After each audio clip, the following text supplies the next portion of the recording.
Author of Hidden History, Crimes and Cover-Ups in American Politics, 1776 to 1963, and Survival of the Richest, Donald Jeffries separates the real from the unreal. Fact from fiction. Reverse engineering our manufactured reality. And now, from just outside the swamp-infested Washington, D.C., this is I Protest with Donald Jeffries. And welcome to I Protest. This is Donald Jeffries coming to you, as the announcer says, from just outside the swamp-infested Washington, D.C., every Friday at this time. We have a great guest today. Jack Cashill has been on my show, I think, a couple times. We talked about TWA Flight 800. He was one of the significant researchers in that. He was born and raised in Newark, New Jersey, and that's going to be a lot of the background to what we're going to discuss today, because his book that we're going to talk about is about white flight. This is his 15th published book.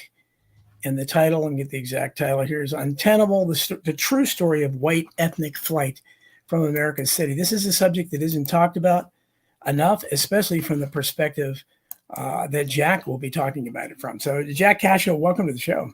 Hey, Donald, thanks for having me on. It's an interesting name to have nowadays, Donald. You know, you might simply be indicted for having it. When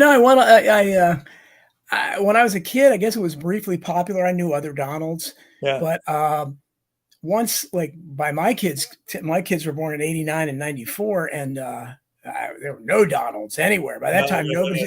But that name had pretty much vanished, but there may be Mr. Trump baby Donalds now. Oh, well, I'm sure there are a little bunch of MAGA Donalds running around everywhere now. So but you're right. It's a name that's not popular with millions of people. So welcome to the show. I mean, how do you come to write?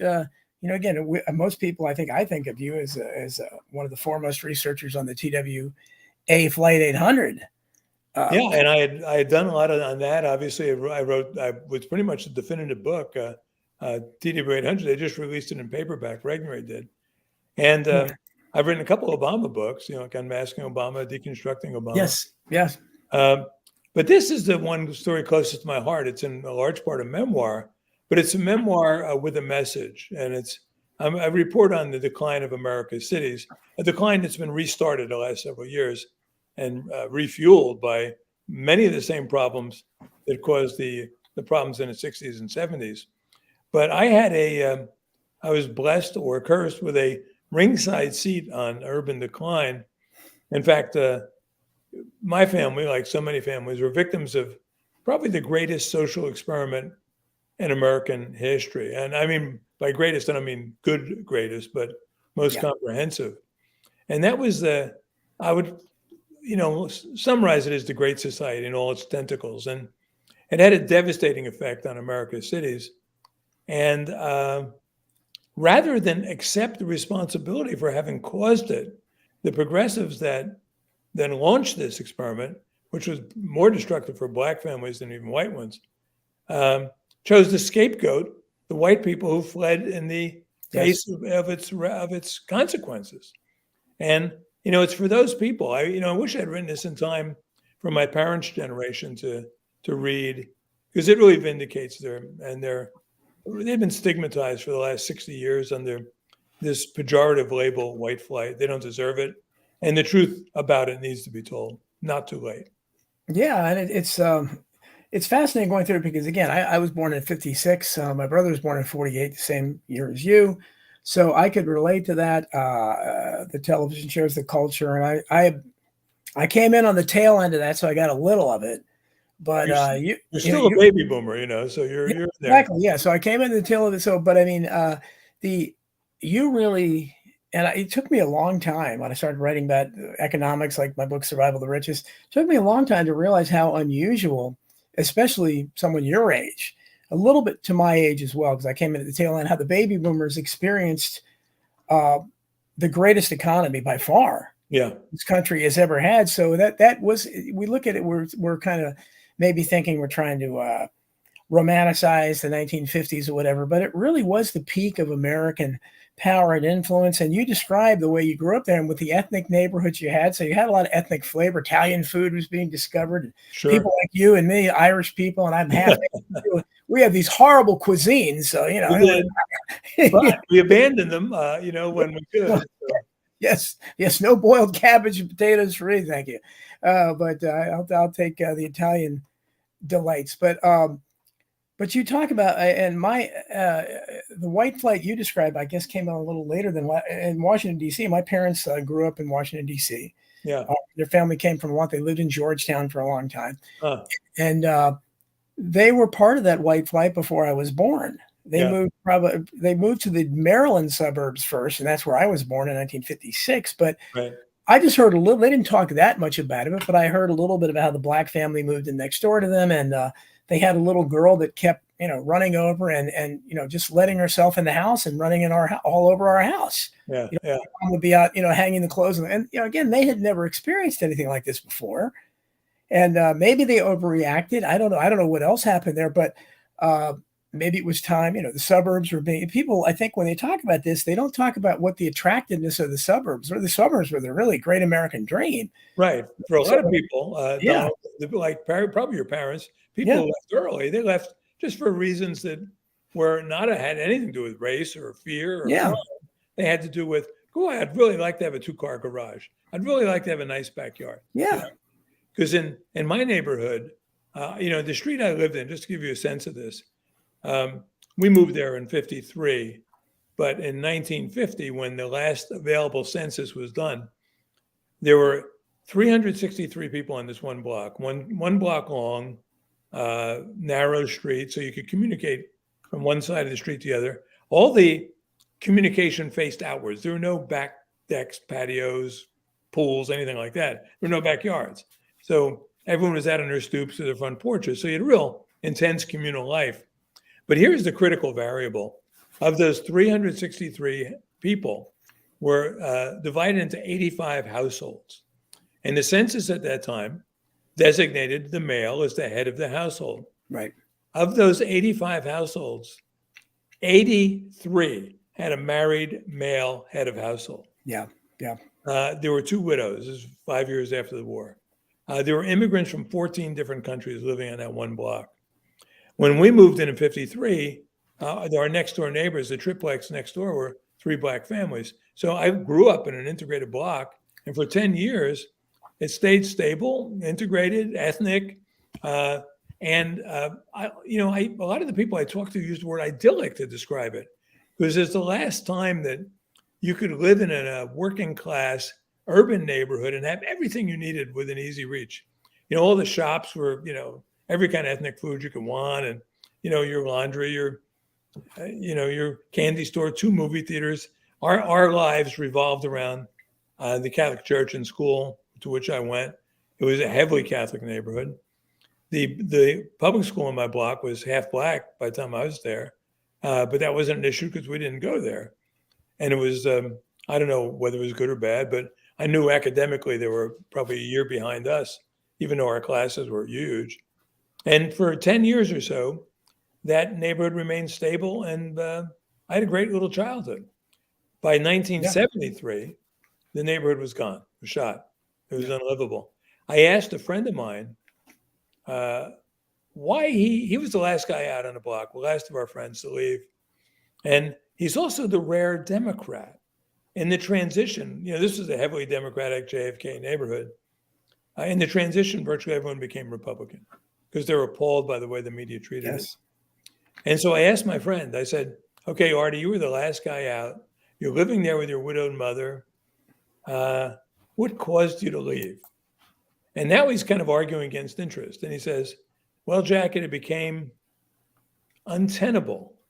And I said, Artie, what do you mean by untenable? I grilled down. He said, well, when your mother's mugged for the second time, that's untenable. When your home's invaded for the second time, that's untenable. You take Artie's story, you multiply it by 1 million in small towns and big cities across Northeast, North Central United States, even out to the West Coast, and you have the true story of white ethnic flight from America's cities. Yeah, and you're right. The way that's, and it's like everything else. I write about history, hidden history, and the court historians and the people that are the professors, the Black Studies professors, and all these crazy, everything is scrutinized through the microscope of today's world. Right. And so there's no kind of context in that how different society was then. So something like this, it's basically, okay, what happened was that, and you describe it very well, where suddenly Black people started moving into these neighborhoods, and whites panicked and left, irrationally. That's not what happened, though. Exactly. I mean, it may have happened somewhere, but mine was a neighborhood of renters, and we all went to Catholic schools, and so we had no reason to flee, and so there were Blacks in my grade, my school from the time of kindergarten. It was no big deal, and we were on the verge, and Blacks were on the verge of becoming just another ethnic group, which is the ideal way it would have been. Mm-hmm. And as we didn't identify as white people, we identified as Irish or Italian or Jewish, and we were lumped together as white people later on. We began, that was an identity imposed on us by the media and the government, but it's not the way we saw ourselves. There were Puerto Ricans on the block, it was just a mixed ethnic neighborhood. Like I say, immigrants from 14 different countries. Every one of my childhood friends had a living relative who was born some other country. And we didn't know that we were soon to be identified with Bull Connor and, George Wallace, but that's the way the media saw us. And that's why so many of my friends responded by moving to the right. Yeah, I mean, certainly. And that's, that was, I saw it as a kid in 1968. Now, my father still maintained his loyalty to the Democratic Party for some reason. I don't know why, because he didn't agree with them at all. But, George Wallace's 1968 campaign was reflective of that. I think everybody else in the neighborhood, they all voted for Wallace. Yeah. Because even though, because he was the only one talking about this stuff. And I think everybody recognizes, I was a kid, but everybody recognized the way this was going. And even then, it just seems like there was not very much effective opposition, because basically, as you describe it, is that person that says, after the second time my mother was mugged, after the second time our house was broken in, what person wouldn't want to move their family away from something like that? But how is that considered to be, you're considered to be a bad person? Right. If you do that, you're not, you have to look at the realities of and that's the problem, is that it's not racist. These are personal anecdotes. Yeah, and in the book I cover an op-ed which I was fascinating, by a New York Times, in the New York Times, by a Princeton professor whose specialty is white flight. She had written a book that was like an award winner, top prize, major award. And in the op-ed, she talks about whether it was, and she starts out, and she was a little traumatized by the 2016 election, obviously. She starts out by wondering whether, as with the Trump election, whether white flight was driven purely by racism, or might it also have something to do with economics? And so she writes this essay, and then she concludes by saying, what makes my job harder is that few of the people who fled left accounts, and I'm not even sure they know why they left. Now, that's almost a direct quote. And when I saw that, I laughed out loud. I had already spoken to 50 people who told me exactly why they left. And so with some trepidation, I looked at the comments on the New York Times, and because I was afraid they'd say, oh, you didn't go far enough in condemning these people, Mm-hmm. But just the opposite. Person after person gave this account of why they left or why their parents left. And it was, same thing, mother mugged, daughter's hair set on fire, that'll do it. Grandmother mugged, a neighbor shot and killed, one after another, one account after another. Kids get sent on school buses across town. And as more than one person said, how could you, to this Princeton professor, how could you possibly write an op-ed on white flight without mentioning either schools or crime? Right. And she won the top award in her category, which made me wonder who came in second that year. And again, that's the the context is missing there because it's considered that, and especially with the anti-white nature of the agenda now, everything is anti-white. So there's no way people, white neighbors who fled when the neighborhoods were integrated with blacks, there's no way they can be looked at as having any rational reason for that. Right. That's right. They have to be evil racists that just panicked when they saw someone different from them, didn't give them a chance. And in fact, again, their houses are, I mean, in my parents' case, it may seem like a trivial thing. Yeah. And they were early, but they had lived, I think, in that house for 15 years or more.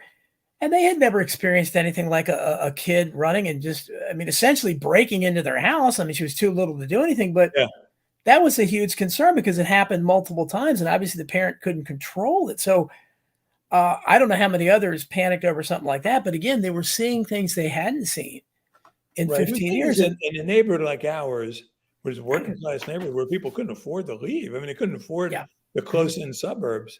And they loved the neighborhood. And they weren't concerned about schools because the kids all went to Catholic school virtually. And but it was just a constant fear of legitimate fear of crime. I mean, in Newark, for instance, the homicides jumped from 24 in 1950 to 148 in 1970. This despite a decrease in population, more than six-fold increase in homicides. And that was being reflected in other crime statistics as well, that kind of magnitude of jump and, increase. But no one cared. No one asked these people why they left. I mean, there was no articles written about how they end up in some dumpy suburb 60 miles from Newark because it's the closest thing they could afford. Yeah.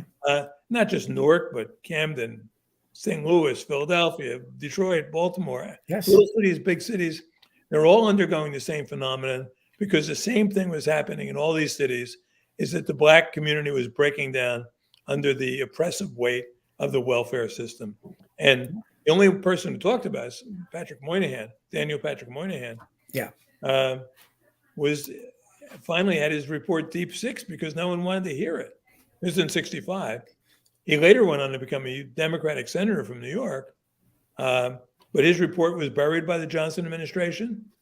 And he was warning about that very thing, the effect of fatherlessness rather, on Black homes and subsequently on Black. Well, you have lots of really good Black commentators now. My favorite is Jason Whitlock, who does the Fearless podcast. He's fantastic. Well, I knew Jason from back in Kansas City, by the way. Oh, did you? Wow. Yeah. Well, he is my favorite now. That guy. I mean, he's great. He's fearless. Fearless, perfect name for that. And he calls out because, we had the stats. I don't know. I guess it was 1950s era.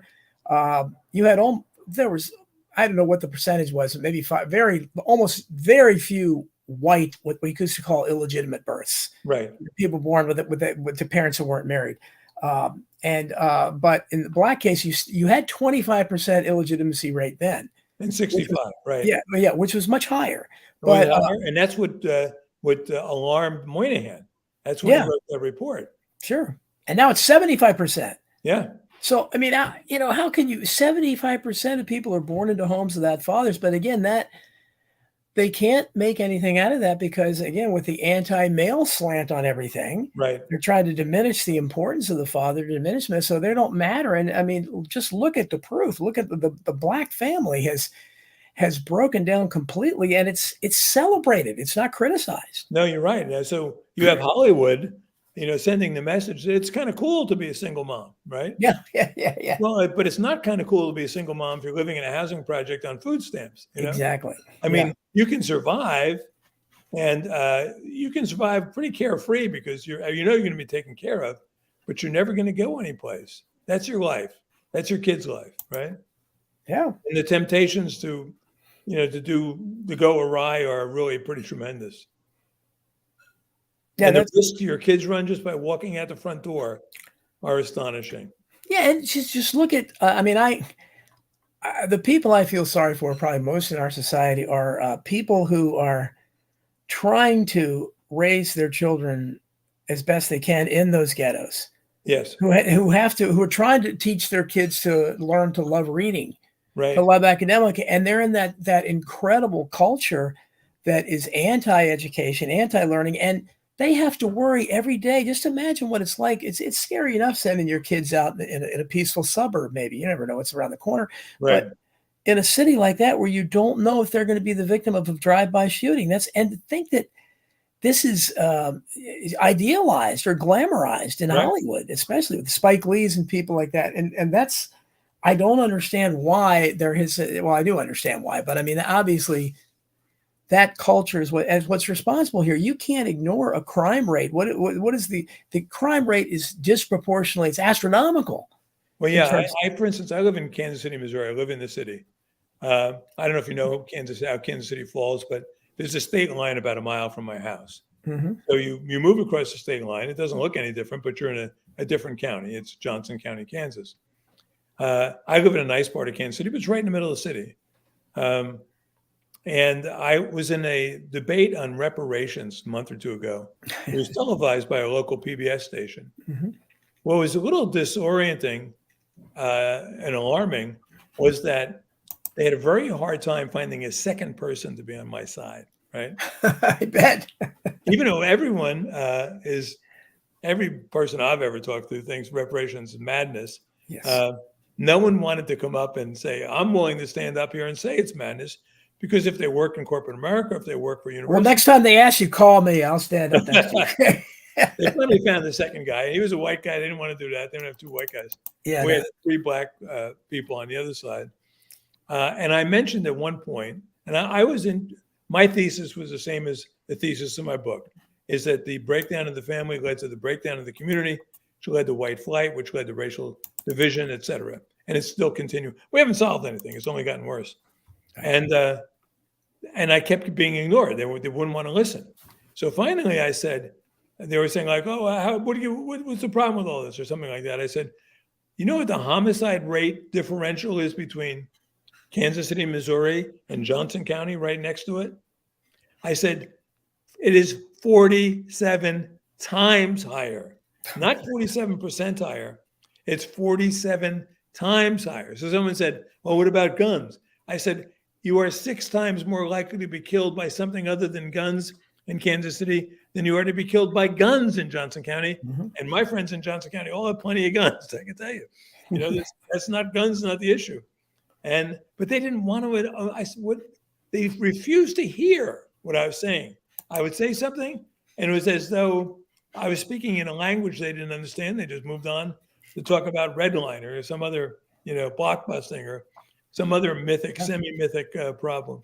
Well, and the problem is what you described is that they had a hard time getting a second person because there's so few people like you that are white people that are willing to stay. And that this is why we're in the situation we're in.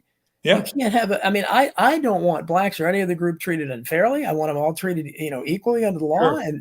But you can't have a situation like we had for at least 10 years, let's be conservative, where it's nonstop anti-white propaganda all the time. And they're trying to, especially white guys. Yeah, right. So we're talking about second-class citizens. I mean, it's like, we have no value and we're just nothing we say. We're mansplaining if we talk. I mean, this isn't, right. And it's because the white men in power allowed this. They didn't stand up and say, what the hell are you talking about? There's no such thing as mansplaining. What an idiotic concept. What are you talking about? But they don't. No, your point is exactly right. Because when I came out of, I grew up in working class. My father died at 15. We were living in a public housing project in Newark when I applied to graduate school, say, for instance. And when I get out of graduate school, I have a PhD, they weren't hiring white men, right? And I was saying, how is it the powers that be allowed this to happen? That was then. What year was this? In 75. Wow. In my field, American Studies. So people that don't think this is something recent, look at that. You're talking about 40, almost 50 years ago. I mean, I'll just give you a specific, and it was because it was a career changer for me. Fortunately, I was married to a female. Now, if I'd been married to a male, at that time, I'd have been doubly screwed. Yeah. Because my wife could get a job. She was a PhD also. But I escorted her to a room in a New York City hotel, take the elevator down to the lobby. And on the elevator is a black guy and a white female, both job applicants like I would have been. And they were talking about their interviews. She had 8 interviews lined up. He had 14. All the white males in my department combined had 0, right? By the time that elevator hit the lobby, I said to myself, I'm out of this profession. I'm not going to stick around, scrambling for the crumbs. And so I was a game-changing elevator ride. But that's the way it was. And when I went home, I was living in a Newark public housing project. I mean, it had nothing to do with means or anything like that. But so that was the state of affairs then. When I moved to Kansas City, because I told my wife, I said, I need a city that I could find employment in. I don't want to get stuck in Champaign-Urbana or someplace. And so we ended up in Kansas City. And then I began to see why that was so, Donald, why it was the white establishment, even then, was indifferent. It's because their children weren't being discriminated against. Their children all had ends around, Yeah. They had legacy appointments here and there. They all went to good prep schools, all had good connections. They always got jobs. I'm not talking like the upper 50% of the establishment, the upper 3, 4, 5%, the percent that could make a difference. Yes. And they were as indifferent to the fate of working class whites as the liberal establishment was. Yeah, and that's been the problem. I mean, I talk about people when I entered the workforce in the mid 1970s, and I even then, because I was a blue collar worker for a long time, even then the black workers were held to a different standard. They got away with stuff the rest of us couldn't get away with. This was in the mid 70s. Yeah.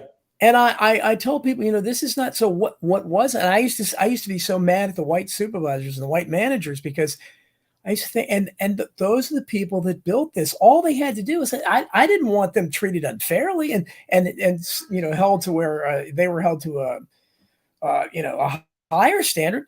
But the rules should have applied to everyone. The rules have never, at least in my working lifetime, the rules have never applied equally across the board. And that's the gist of the problem. And it goes all across the board. So you get something like this where you literally ignore a stat that leaps out at you, a statistic like this disproportionate crime rate. Yeah. It's irrelevant to these people. It's like, how do you think that you should want your wife or daughter or whatever subject to being assaulted by where you live? What kind of responsible parent would possibly subject her? So of course you're going to go somewhere where it's safer. Right. And responsible parents, you find them in all races. So in my book, in my book Untenable, I tell the story of, for instance, of Whitney Houston's mother. And Whitney Houston and I were born in the same hospital. And I, of course, taught her everything she knows. Unfortunate end to her life. But Sissy Houston, Whitney's mom, was a classic person of her generation, about a generation older than I am.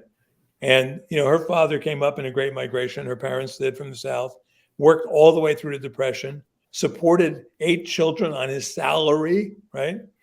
And made sure they were all in church on Sunday and went to school. And so she was very well raised, very Christian, very loving family. And they were very interested in singing. And so when Sissy was a very successful backup singer on her own. Yes. And she writes a memoir about Whitney, and she's talking about living in Newark. She lived in Newark all her life.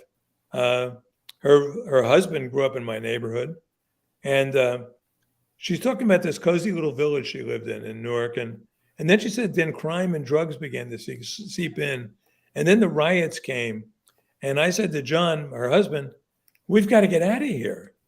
So they do. 3 years later, they moved to the suburbs. That's what all responsible parents would do under the circumstances if they had the means to. Right. Kanye West's mother did the same thing in Chicago. Sure. Kanye gets mugged when he's about 10 years old. They steal his bike. And his mother, Donda, writes, she goes, call it Black Flight, call it whatever. We're out of here, right? It's a sensible thing to do. How is that? I don't understand how that could be criticized. No. But if you are the responsible for the system that put this madness in place, you're not going to accept responsibility for it. You're going to blame white people for leaving and messing everything up. Right. Michelle Obama does, even though her family fled the projects not the projects, but the co-op where she was living once it became crime ridden.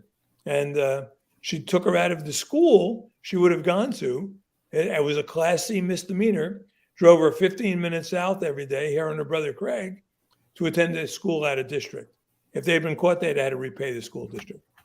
But they were fleeing. They sent Craig to a Catholic high school. The mom had to take a second job to pay for it.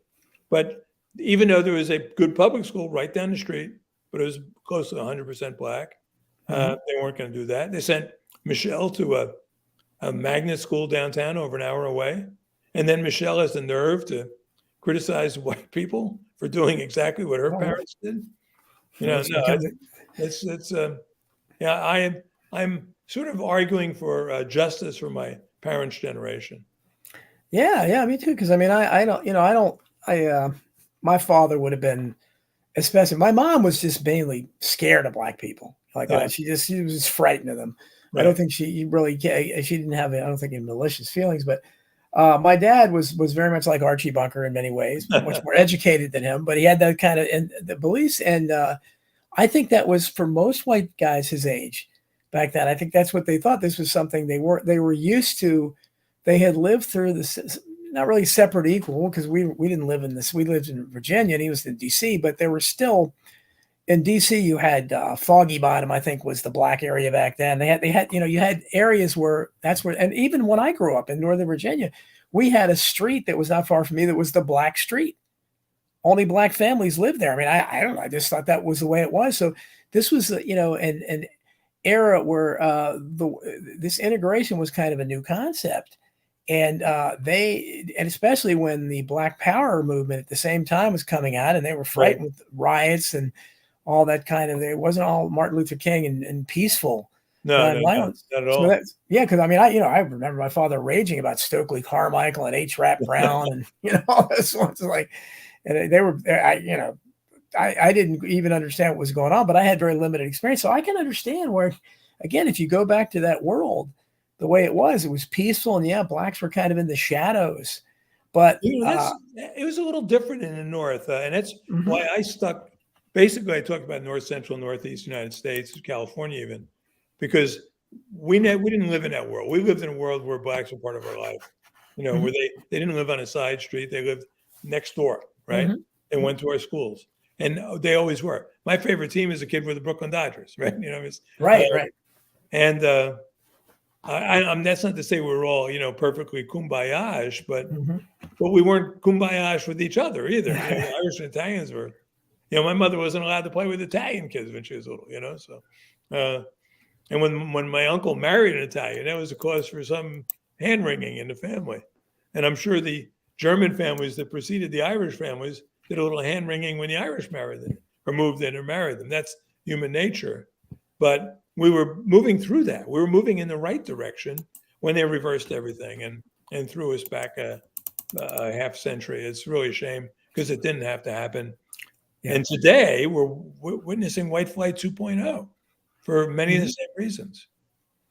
Right. But at some point, like, I mean, I live in one of those suburbs, and I live in one of these anachronistic neighborhoods that are, it's incredibly quiet, sidewalk line. I mean, I walk to the neighborhood, I hear a pin drop. I mean, it's, I really treasure it. But I know it's an endangered species because they don't like these. They don't like it. There's no excitement here. So they don't like you having automobiles. They don't like independence. And what they're trying to do is, force everyone to live ideally to them in a city. And then in a city, you lose so much of your freedom. You so many of your rights. You're so much at the whim of, corporate and government power. And now, but you see, Donald, you see what's happening to the big woke cities now: San Francisco, LA, Portland, Washington, Chicago, New York. They're hemorrhaging population. Yeah. Well, now, it's not the working class that's running; it's the laptop class, the skinny jeans crowd. Yeah. But they're the ones writing editorials, so they never dubbed themselves white flight, No, they don't talk about it at all. They'd rather. And instead, look at, I mean, in the case of, my parents' generation, they really didn't have the power to change anything. Right. But in the case of the skinny jeans wearing laptop crowd, it's a good way to describe it. They had the ability to at least stop people from crapping in the streets. Right. They have the Right. ability to do something about the tent cities, and I mean, there's so many abandoned buildings in this country. If you had people, statesmen, who had any kind of a ability to solve problems, I'm sure they could sit down and figure out a way. We've got all these people that are on the street, and we have lots of abandoned buildings. I think they could come up with something.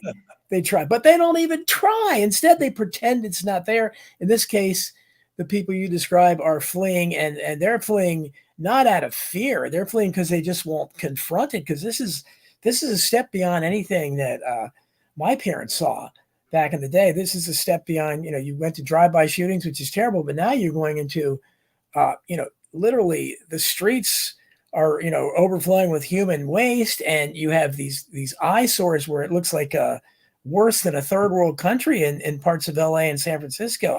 But they won't do anything about it. No, these are self-inflicted wounds, Donald. And how you mess up a city like San Francisco? Yeah, yes. Honest to God, I thought there was too much money there and too much power. Gavin Newsom's from a money family, as is, of course, Nancy Pelosi, her husband. Yeah. They're all tied in together with the Gettys and all these people. You'd think that they would have had the power to reverse this unforced decline. It's just, and in San Francisco, like Portland, was virtually, there were very, very few Black people living in those cities.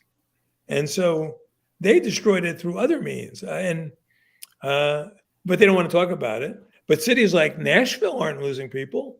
Tampa's not losing people. Dallas isn't losing people. It's the woke cities with the woke policies. And God knows they don't want to talk about those policies and the havoc they've wreaked.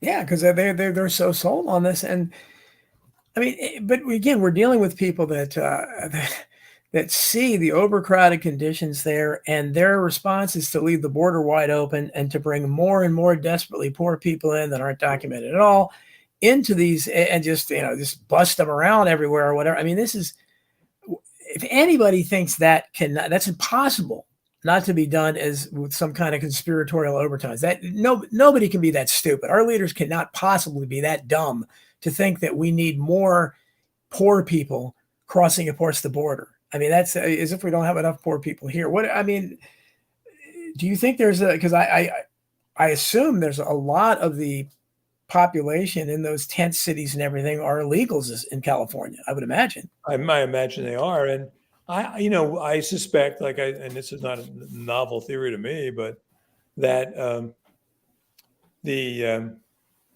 motive behind the porous border was to create new voters for the Democratic Party. Seems like, yeah. And yet now it's gotten out of control. Now they're flooding cities like New York and Los Angeles and San Francisco. The locals are noticing. Yeah.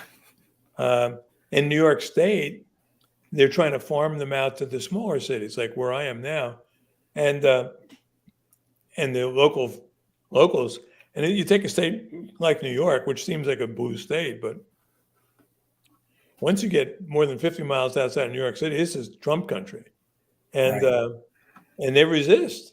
They're just creating more ill will, and even the remaining Democrats in these counties are appalled by what's happening. They don't want to have a migrant hotel in the middle of their little town. Yeah. Again, who thinks of that? I mean, that's just insane when you have the conditions that are out there for our own poor. But you brought up a good point about the cities, because what was it? The last election, Biden won, a very small percentage of the counties, or whatever, because the population is so concentrated in these big cities where the electoral votes are, and that seems to be the strategy where they can just. And curiously, to digress a little bit, Biden only won half as many counties as Obama did, and yet somehow got 15 million more votes. Yeah. Those counties really chipped in to get Biden over the finish line. Yeah. Now it's I drive a lot, and I live in Kansas City. I drive New York State a couple times a year, and you could drive from coast to coast and never leave a red county. Mm-hmm. So, and as I say in the book, my book Untenable, there is one white privilege. There's a couple white privileges. One is that we can remove ourselves from thinking or talking about race. Where Yes, I sir. am right now in Chautauqua County, New York, I can go weeks without seeing a black person. When you talk to other white people, you're never talking about black people. No. Black activists can't believe this is true, Yeah. but this is MAGA country. Yeah. If a black family moved in here, they'd be welcome. They'd be gushed over. They'd be fawned over, probably. Yeah. But blacks aren't part of the people's lives here. When I go back to Kansas City, they are. There, people talk like in whispers. Here, people talk out loud. They don't have to worry who's looking over their shoulder. But it's not part of their lives. And so they're not consumed by it. And in a sense, if Republicans who live in small towns and suburbs in the country, as many do, had gotten more interest in this issue, they might have provided a useful countervailing force to the progressives, but they haven't. The other thing that the other white privilege is that this is kind of a subtle one. I would call it agency, is that when we screw up, we know it's us, We don't have people whispering in our ear that the white man's at fault. Yeah, right? yeah. Growing up, if we messed up, with some exceptions, like my elevator incident, because that was literal and true, we had to take responsibility for our own failures. If we weren't getting a job, or if we were getting arrested, or if the police were pulling us over, or if we were getting busted for drugs, it was us. It was on us, right? Right. Unfortunately, for too many black kids, grow up being told that if they get pulled over by the police, it's because they're black, right? Yes. Driving while black. Yeah. If they get low grades in school, it's because they're being discriminated against, or the tests are rigged for white. Yeah. I mean, all that nonsense. As Walter Williams once said, a late black economist, guy, said the only people the SATs discriminate against are the people who don't know the answers. And that's true for so much of life. Well, I was struck by, and again, I don't watch these things, but I watched a few of the highlights because this guy Vivek Ramaswamy interests me to some degree. Yeah, right. Yeah, and he just, if you watch that debate, he's the only, again, the non-white guy. He's the only one that made any sense. And the other Republican that makes some sense is the black Larry Elder, who wasn't allowed on the debate stage. But the white guys are, it's really ironic to watch that, because they are just, and I'm struck by those. And I think what the problem that we see with white flight and everything is that the mainstream conservatives, as they call them, so exemplified by the Nikki Haley's and Chris Christie's and the most awful people in the world, but they are, at least they act as if they're oblivious to the changes that people like them allowed to happen, the demographic changes, the crime rates thing. They're living in a dream world where the only thing that matters is tax cuts, especially to wealthy people, or a strong defense. I mean, who is, and that's why Trump, I think, was appealing, because he seemed to be hinting at this stuff. But, on issues of race, Trump hasn't been. He's never made that his issue. They made him a racist just for the heck of it. DeSantis, I think, has done good things in Florida in this regard. He's at least addressed it. Yeah. And in fact, they've made strides in Florida that would have really surprised me. They take over a state university. They've driven CRT out of the school system. But you're right. I don't recall a white politician in my lifetime who was forthright on this issue. No, they don't, and you can't. I said for a long time, and it goes to this issue and everything else. And I'm basically, I came from the left. I'm still a radical leftist on many things, but I sound like a white nationalist a lot of the time. It's going to talk about race, and you have to. I'm just struck by the fact that white people are scared to talk. I mean, this is ridiculous. I mean, the great replacement theory is obvious. It's everywhere. If you don't see it, I don't know how people cannot understand what's going on. And but whites are going along with it. When you have so many whites that I see all the time who talk about hate whites, and nobody probably said, you do realize you're white, right? So how far does this hatred extend? Do you hate your children? Yeah, self-hatred is balling, and it's it would be comical if it weren't so destructive. Now, tell me about your own, Donald. Tell me about your own evolution from the left. How did that happen? Well, I started out as a classical liberal. I got my start at the JFK assassination as a teenager. I was a volunteer with Mark Lanes, who's Rush Yeah, to sure. Judgment, Right. Right. his group, and he was my idol. And so that was my baby. That's still my wheelhouse issue. And that took me. But at the same time, Mark Lane was a civil libertarian. I tried to pattern myself after that. I loved the idea. I was a card carrying member of the ACLU as a youngster. Yeah. I was obviously against all war and legalization of drugs. I mean, the prison reform, against capital punishment, all the leftist issues of the day. Right. But I would have recoiled at the concept of hate speech, and so Yeah. we were against censorship. But at that time, it was the Catholic League of Decency and Right. people like that were trying to censor. Nobody on the left was trying to censor anything. So, but it eventually. I just came to realize eventually I discovered some things on the right, the Council of Foreign Relations and the Bilderbergers and all these things that I didn't know about. And I started saying, well, wow, there's another side to this. So I became more of a populist.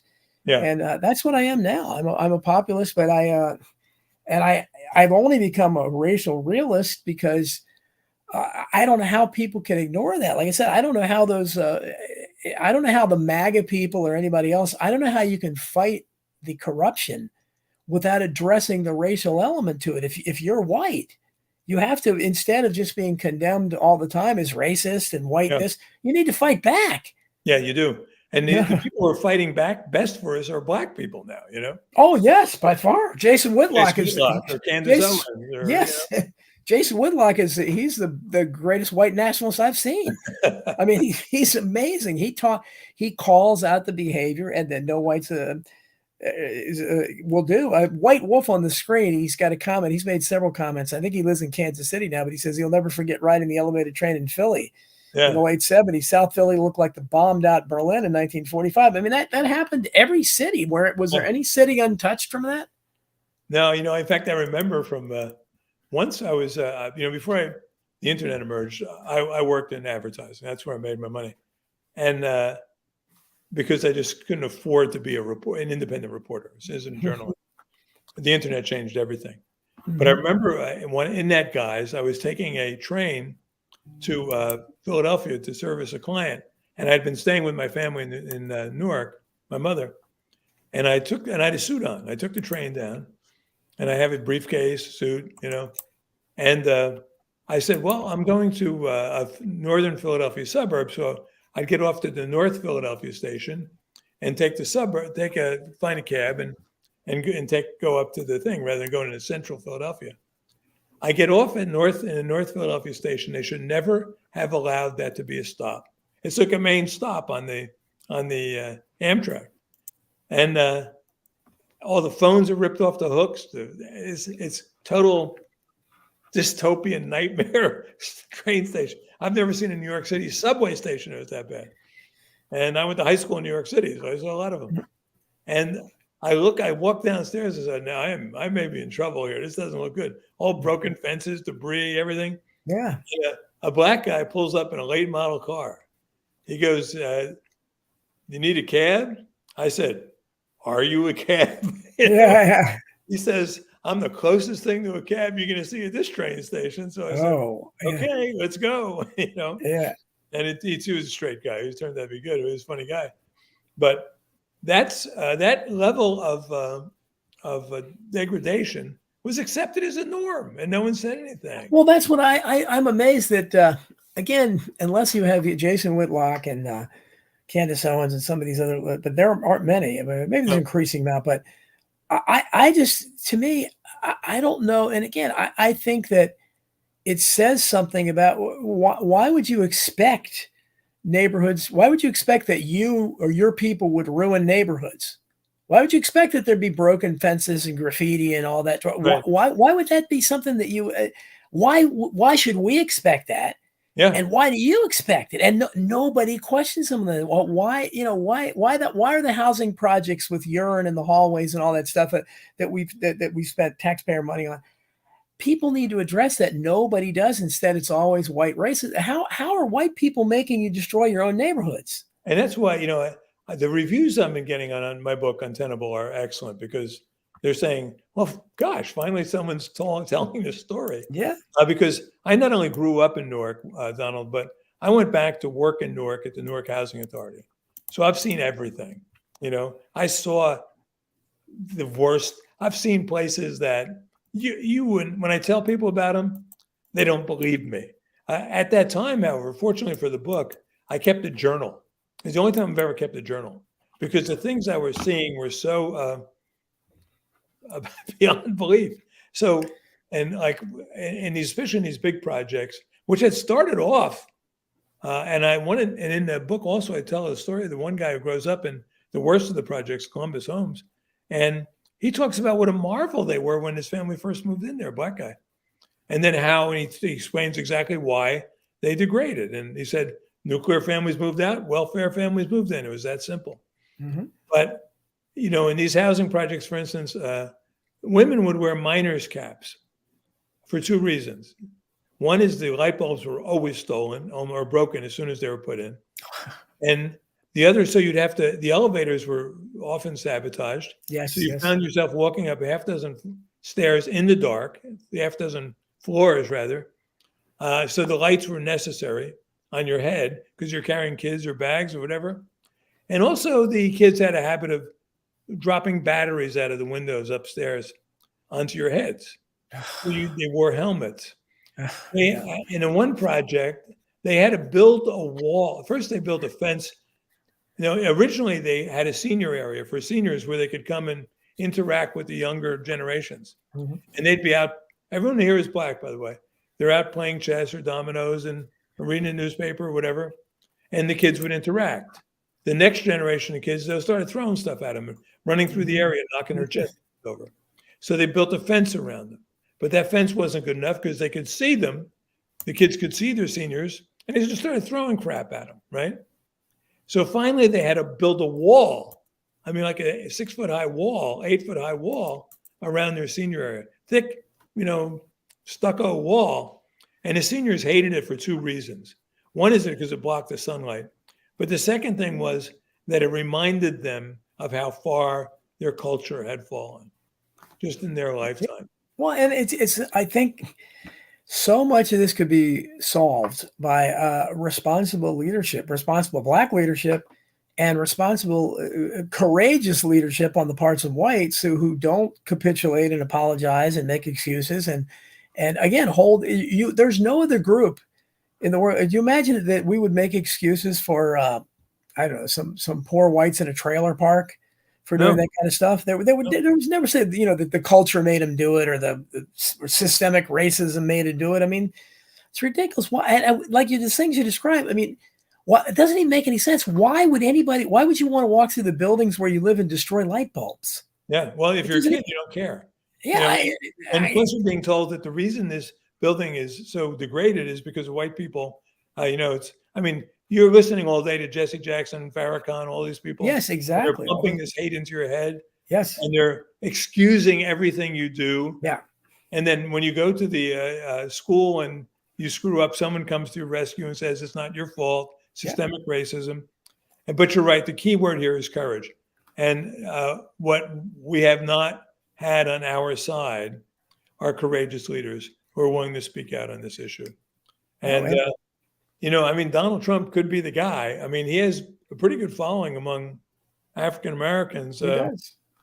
But there's so much changes on the 2024 election. No, it does. But Trump has stayed away from.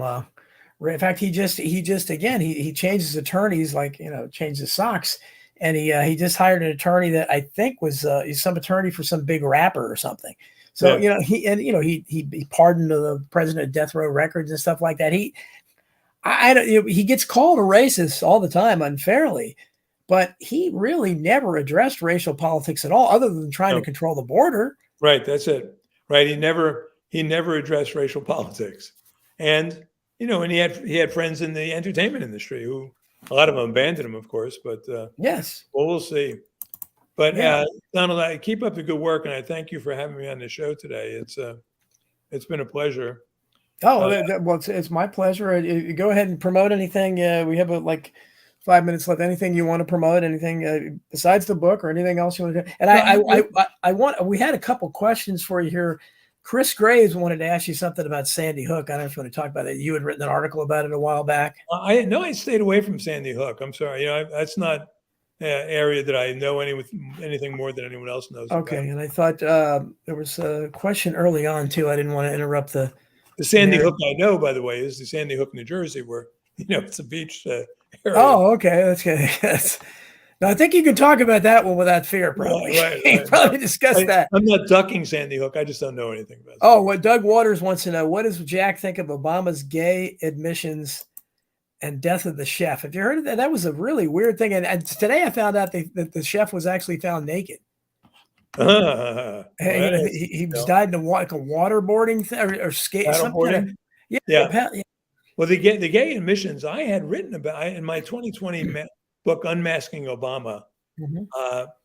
I wrote about that. I quoted him from his letters. Just in a quick background, David Garrow, who's a civil rights historian, Pulitzer Prize winner, leftist, utterly thought Obama was a failure as a president. In 2017, he writes a book called Rising Star. And in the book, he talks about these letters he wrote to his girlfriend when he was in his early 20s, or ex-girlfriend. And it just hinted at homosexuality, something about, but the girlfriend took it out. And then when the paperback version came out, the letters were in there, the text of the letters.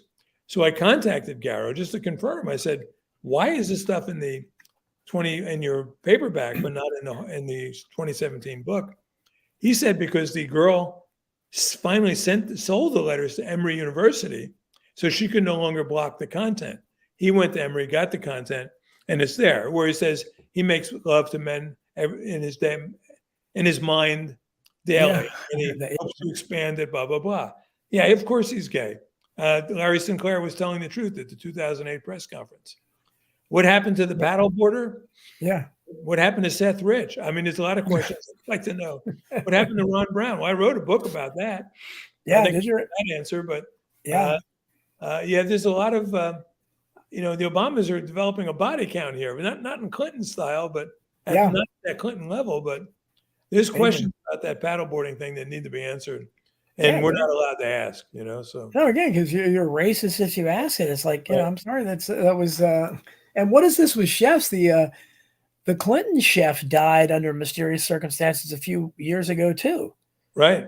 So this is too presidential. Who realized that being a chef was, a high-profile chef was as dangerous an occupation? I guess there's something skunky about that Martha's Vineyard story that if I have time or the energy, I'm going to get around to looking at. But I would say anyone is interested in what I do, just go to my website, Cashill.com, CASHILL.com. I've written the definitive books on Flight 800, the definitive book on the death of Commerce Secretary Ron Brown, which is a hell of a story. Mm-hmm.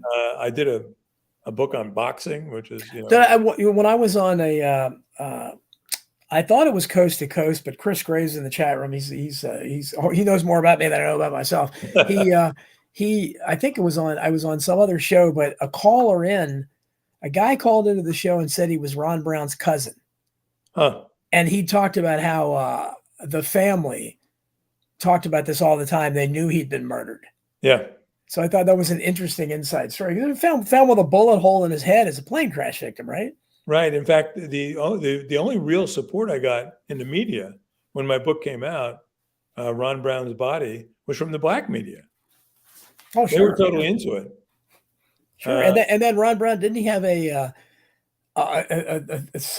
related mysterious death? There was a woman that was his associate that was found naked in a closet or something in the Congress building. That was I believe I looked into that. That was not. It was not tied together. I think she just had a nervous breakdown or something.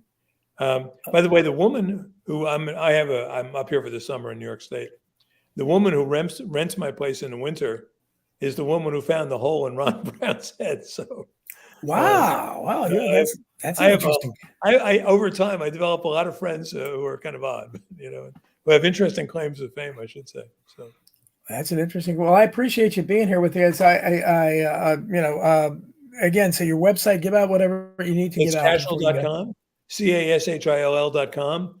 And if you're interested in Untenable, the true story of white ethnic flight from America's cities, I recommend you go to Amazon because that's where publishers keep score today. Right. The bookstores are unreliable, and Amazon is. I hate to be dependent on them, but we are. Yes. And so far, they haven't thrown me off their site yet. So that's the only place where you get the numbers. Yeah, exactly. Or if you're interested, go to C-SPAN's Book TV and put my name in. They just put up online it's the 12th Book TV I've done for C-SPAN. That's a great service. And it's the one unbiased service I know, C-SPAN. Well, you're luckier than me. I've tried to get on there with the Book TV and haven't had any luck. So maybe if you have a connection, let me know.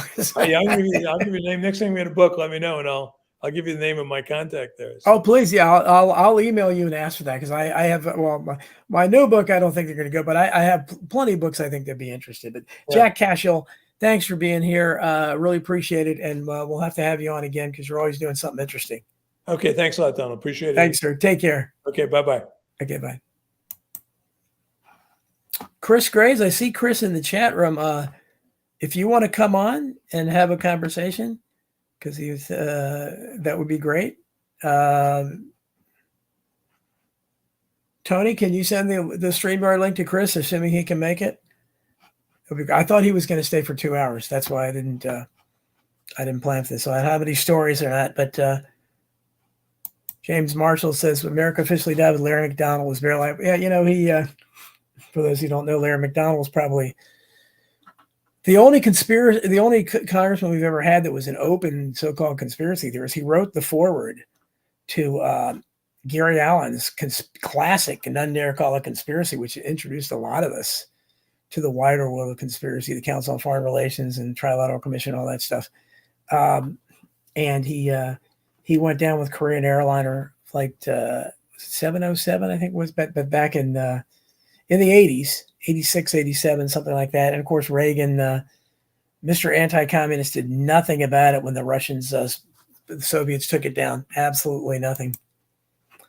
White Wolf says Chris Graves is the alleged mastodon. He is. He's no alleged to it. He is. There's Kat Goya. Hi, Kat. How you doing?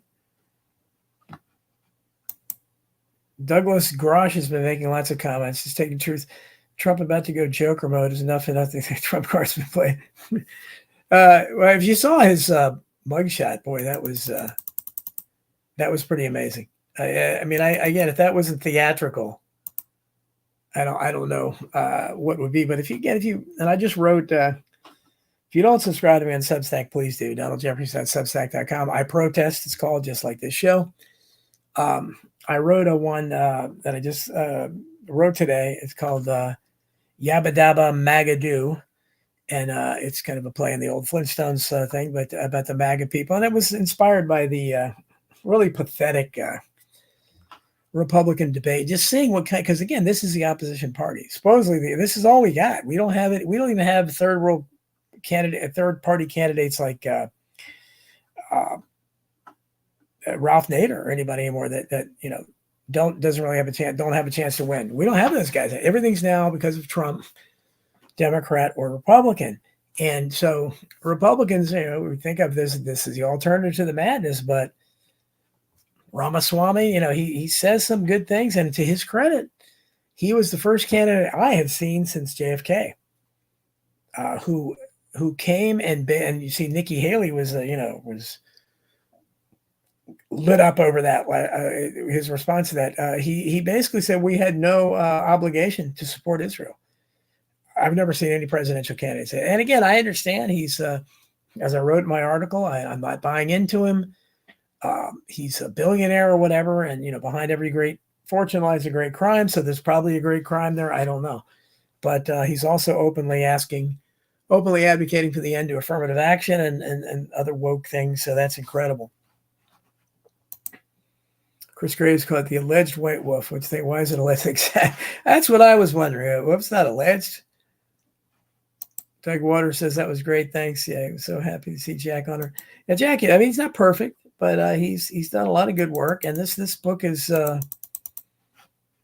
this book is very important because no one talks about things like white flight. I mean, I talk, and it's really because I really am a classical liberal, so I don't fit into this mold of constantly talking about race and stuff. But somebody has to.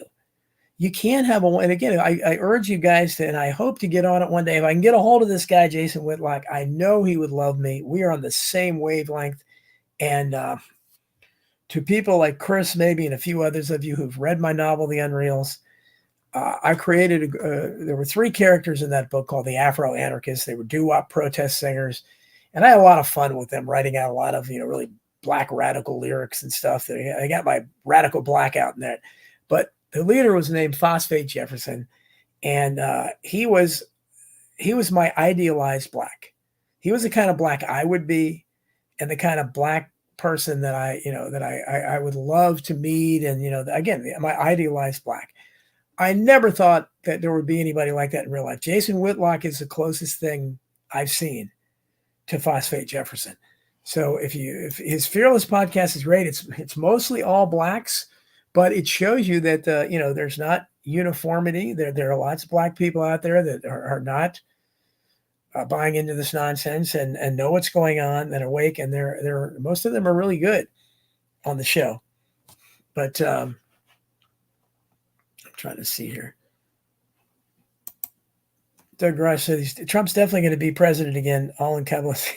Well, I don't make predictions, but I said that I can see them having Trump get elected and from prison. I can see them making a good theater out of that. Trump actually maybe with his prison mates there and claiming he's made them his bitches, that kind of thing. Of course, he would never be anybody's bitch in prison. So I could see him doing that and say, I run the prison, they're all my bitches if I wanted to be. I could see him doing that as far as his Trumpenstein persona. So they may do it because,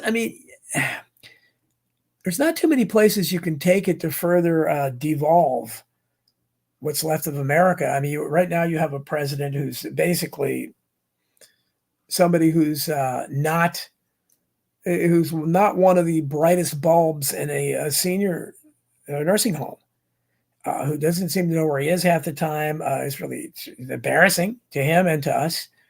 So how could you improve on that if you're trying to collapse everything? Well, how about having a president who is actually in jail the entire time? So I don't know. Again, I'm not making predictions. I don't know that they will do that, but that's something that would fit into the craziness that we've seen since Trump came on the scene. I don't know, Tony, if you heard me, Chris, if you're willing to come on, would love to have you. If you want to send the StreamYard link to Chris, would love to have him on there. Taught me out a little bit. He's always he appears to be in here instead of his show. Let's see what Chris says.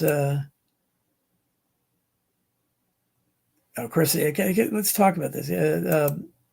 Carolyn Katz says Larry McDonald was a great. Well, he was actually a congressman, but he was very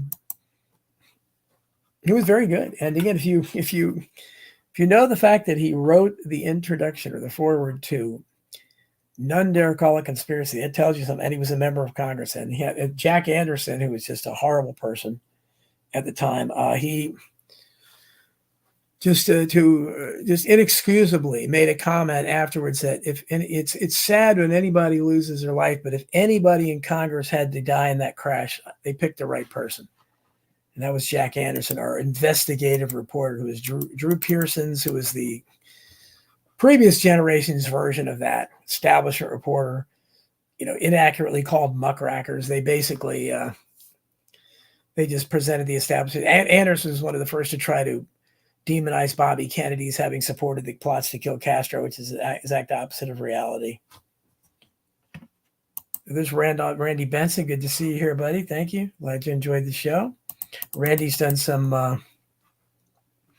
nice work. He did a great film about the critics of the Warren Report. So that was very cool.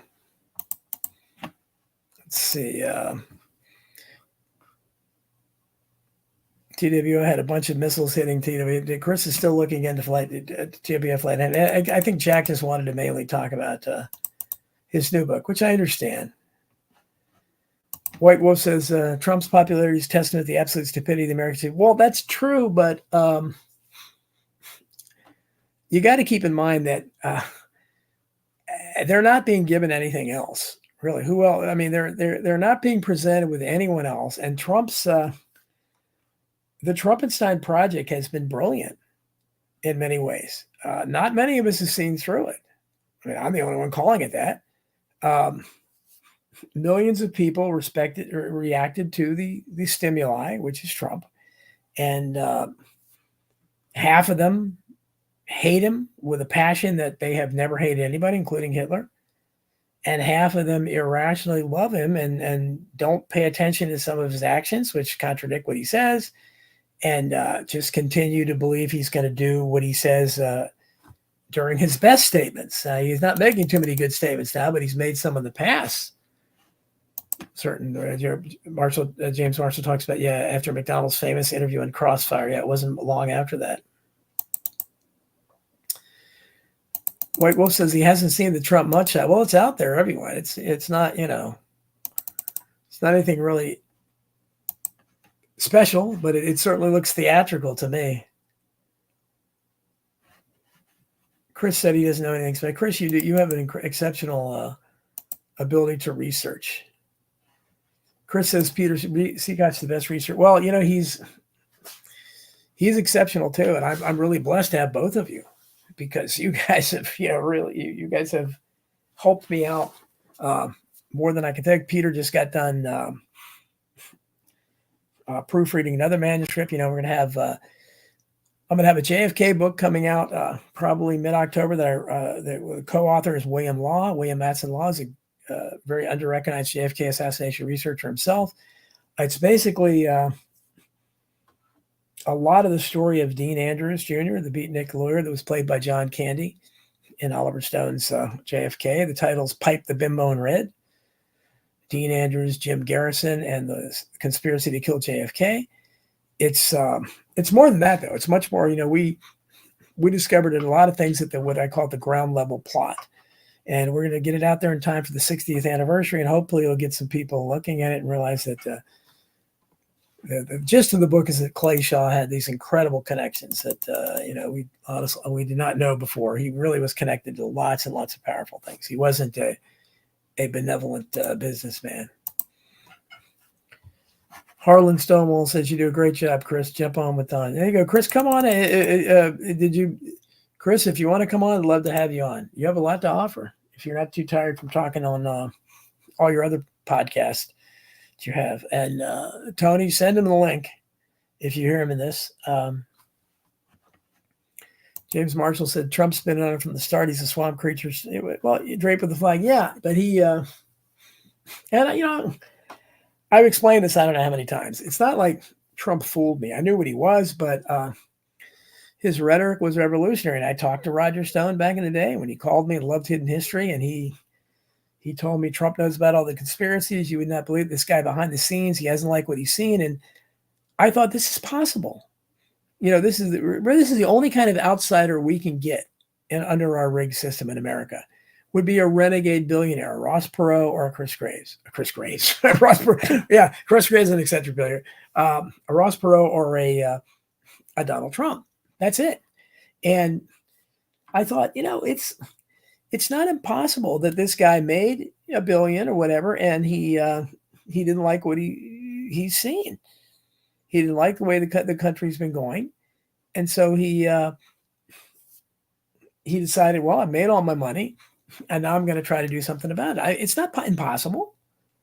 So that's the way I looked at it, and I realized very early on. Obviously, he was, and I turned on him pretty quickly. And Cat Goy says Trump killed third-party momentum in 2014 when latched on to Alex Jones. People forget in the 1980s, Trump said he was going to run as a Democrat because Republicans are too stupid. Yeah, that's right. But and I think you or somebody mentioned earlier what he did to Pat Buchanan.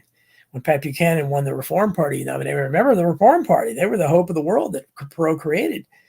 But Trump tried to destroy that. He did, and again, Pat Buchanan's primary issue was immigration, which Trump would later latch on, right? 15 years later or whatever, suddenly it's his issue. So what did he not like about Pat Buchanan? And that's what Trump has always been, the "you're fired" stuff. But again, once he decided to do this, the rhetoric was so revolutionary. He was saying things that I'd never heard anybody but myself say. Cookouts, the dismay of my family, having to listen to it. But it was amazing. Maui and Ukraine have been a harvest. Yeah, we could talk about that, obviously, with Hawaii. And I'd like to get Chris Graves' input on that. But again, I don't know if he can make it or not. White Wolf says he knows how the sausage is being made. Yeah, absolutely. Karen Carpenter, good to see you. RFK Jr. was on Jason Whitlock's show. That Trump mugshot been staged. Yeah.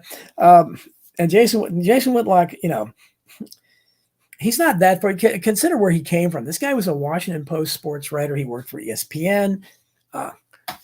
He's a black guy, and he's really on racial issues. He's better than anybody out there, and he calls that black pathological behavior. But he's a conspiracy guy too. He's really good. He talks about the Federal Reserve. He had a whole show where he was saying Obama was Big Mike.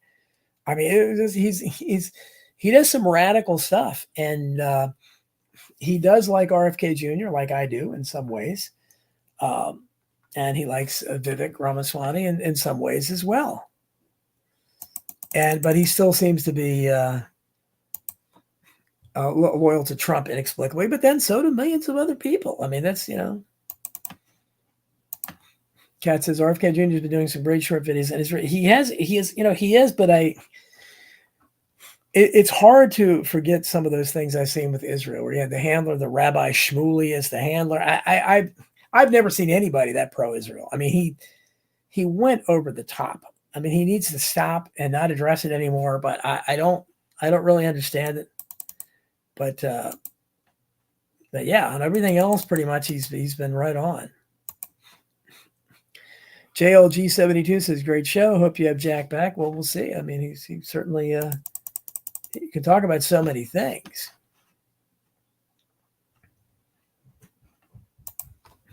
Kat says Trump could compete the triad with Epstein, and for McAfee, he could be the third suicide to join the other photos on Hitler's wall. Yeah, Well, the most disappointing thing about Trump talking to Tucker was that I don't know. Chris had mentioned this. That Trump basically said he thought Epstein probably killed himself. Which, come on, I mean, is that really a controversial position for you to take?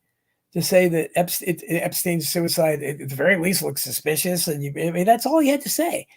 But no, again, that's Trumpenstein. And even Tucker looks shocked at it and says, "I think he killed himself. I mean, I think he was killed." And Trump's, well, you could be right, this, but so very, very strange stuff. But that's what you get with Trumpenstein. Okay, I'm trying to see what other comments we have here. Keep any questions coming here. Whitewood said he saw through Trump from day on. Well, you're a better man than me. And I it's not that I didn't see through. I was never, I was always suspicious of him, but I thought, okay, again, if he does anything, and I voted for him because of immigration. If he did anything to stem the tide and improve the situation of immigration, then it would have been worth it. Frankly, I was surprised that he did, that he did nothing. It was absolutely unbelievable, but he did nothing. And so, yeah, obviously he's not going to fool me again. But even if you look at Trump not doing anything, even if you look at that, and he didn't, but if you just even look at the fact that he changed the dynamic with his rhetoric alone, and he caused, I don't think there were 70 to 80 million people that voted for him that were awake to any appreciable degree. Now, they're not awake enough to realize he's a phony, he's an actor, but they're recognizing some things. They're recognizing Trump did nothing about it, but he did talk about the senseless wars, and now you have a lot of Republicans that talk about that. You had Tucker Carlson talking about it. But so at least it puts it out there. And so what I'm thinking is if the Republicans decide to, if the elite decide to nominate one of these awful, putrid like Nikki Haley or Chris Christie, first of all, I think the MAGA people will realize there's no way they could legitimately win primaries. And again, it's a strange situation because the MAGA forces are by far the majority of Republican voters, probably an overwhelming majority. So for the party to be presenting them with all these candidates who should repel them, they should be repulsed by them, is a strange thing to do. But that's where you see it's the Republican Party without MAGA, without Trump, the Republican Party would be dead, which may be a good thing because maybe you would have had a third party movement. I don't know, but Kat touched on that. That's the main thing of the Trumpenstein project. He killed off the third party movement, and that's the sad thing there. Okay, so we had some great congressmen and senators who were potential lifers, and they killed most of them. Yeah, that's true. But they, she says, the Trump's middle hook on is a good circus barker since the 1980s, the American psyche. That's why he was recruited to run. He's just angry. They only wanted him for 48. It's true, and he has the perfect personality for them, and they are using. Look at that. You have Karen Carpenter saying Chris for president. I guess Chris doesn't want to come on, but that's fine. I'm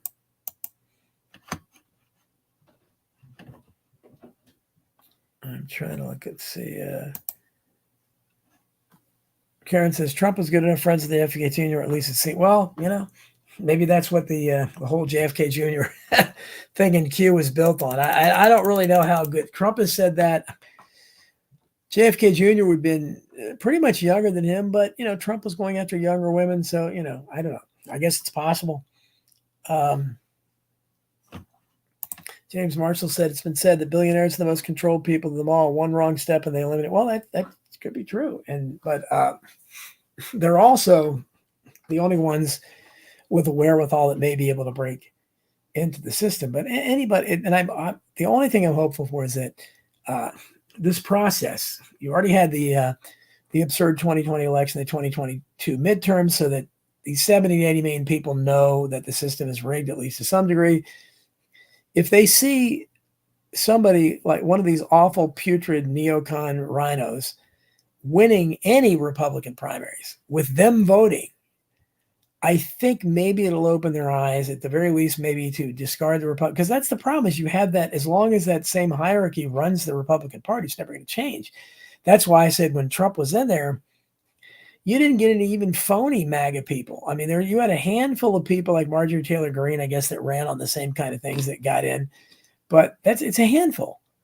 Where are the MAGA candidates? And of course, Trump, being the actor he is, was front and center with this. So in Pennsylvania, you had that really great black female candidate who was a real MAGA person and is now, by the way, running Vivek Ramaswamy's campaign. In fact, she was on Jason Whitlock's last night. Very, very outspoken, proponent of real MAGA values. And Trump could have endorsed her. He didn't. Instead, he attacked her and endorses the stupid Dr. Oz. He endorses the stupid Herschel Walker.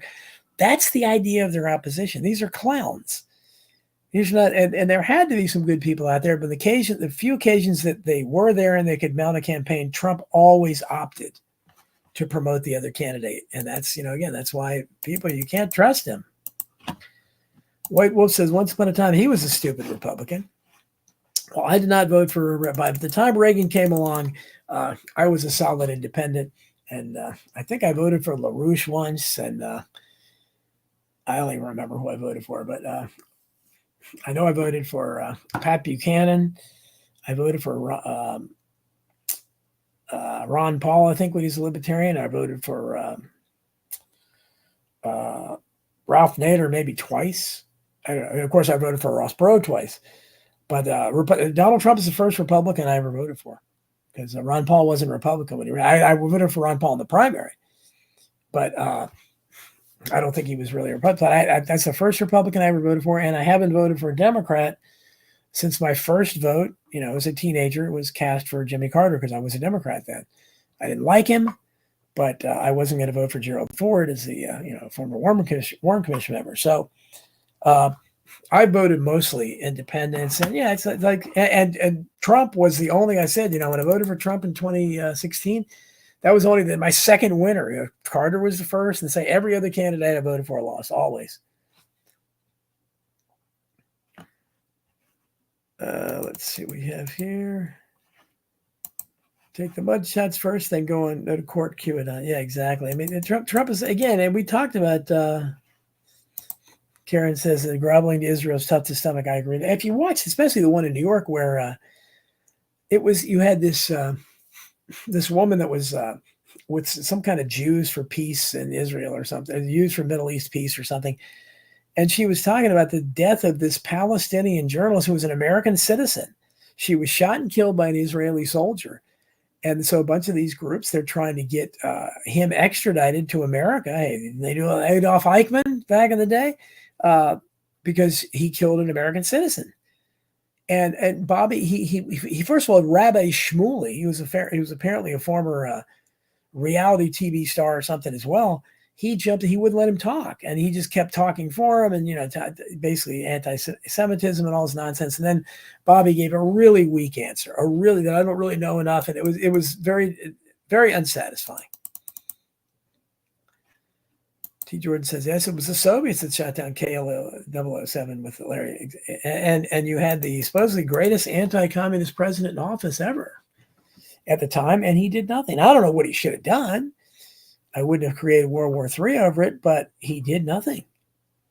And he barely mentioned it. He's kind of like Lyndon Johnson when Israel attacked the USS Liberty. Same kind of thing.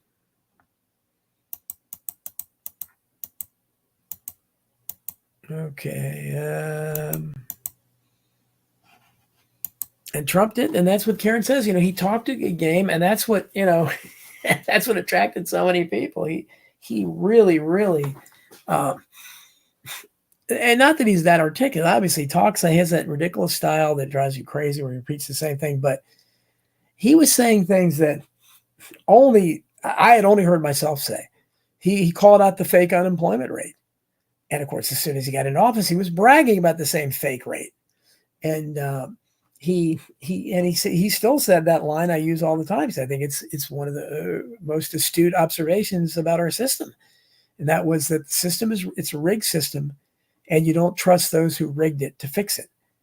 And that's the problem with the Republican Party right now. They still have everybody in there. If you trust the MAGA people to any degree, you would have to start seeing them as head of parties and state parties and things like that. You don't see it anywhere. So you're not going to get MAGA candidates. Again, they're not perfect, but if you had everybody in the House was like Matt Gaetz and Marjorie Taylor Greene and a few others, again, they're not great, but they're a million times better than the people that are running things. You might actually get something done on immigration and a few things like that. T. Jordan says Hill Boggs and Nick Begich were also killed. Absolutely. And I talk about that a lot. I think I might have been the first one to bring up in hidden history. I talked about how the young guy that drove Hill Boggs to his flight to oblivion was a young aspiring politician, Bill Clinton. So even there, you can kind of loosely connect that to his huge body count. But it was. And Nick Begich was his son is on Alex Jones quite a bit. And he's one of these foremost people who claimed HARP and that we have geoengineered weather, which we do, obviously.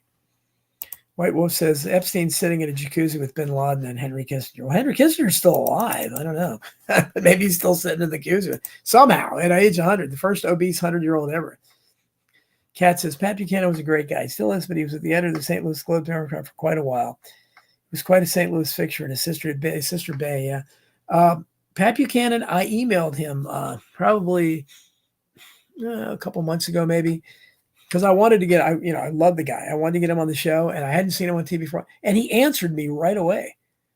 And that's just the kind of person he is. He was very polite, but he said, I've retired from doing interviews, and he said, if I made an exception for you, I'd have lots of old friends that would be angry at me. So it was. But I was really impressed by the fact that, I can't get some of these ridiculous YouTubers nobody's ever heard of that have, 500,000 subscribers, and I can't get them to answer me, but I can get Pat Buchanan to answer me right away. So, you answer who you want. T. Jordan says, who believes JFK Jr. flew his plane? Well, T, I hope you read my work on it with all humbleness. I was the first one to conduct a real independent investigation into the death of JFK Jr. It was an assassination. He didn't fake his death. He was murdered. And I suggest you read my book, Hidden History. And the new book I have coming out, again, Chris Graves helped a lot with that research, is going to be called The American Memory Hole, How the Court Historians Promote Disinformation. That'll be coming out probably next spring.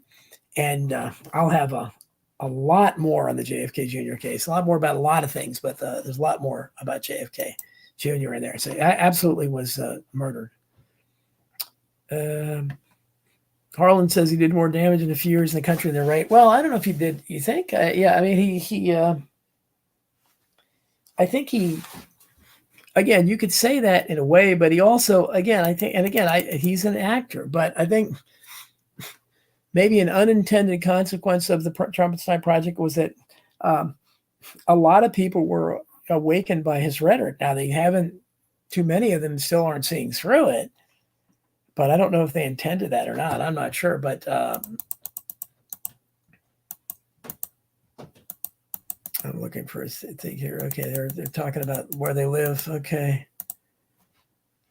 And Kat, I just said who drove was young Billy Clinton. I just mentioned that, who drove Hale Boggs to the airport. Let's see here.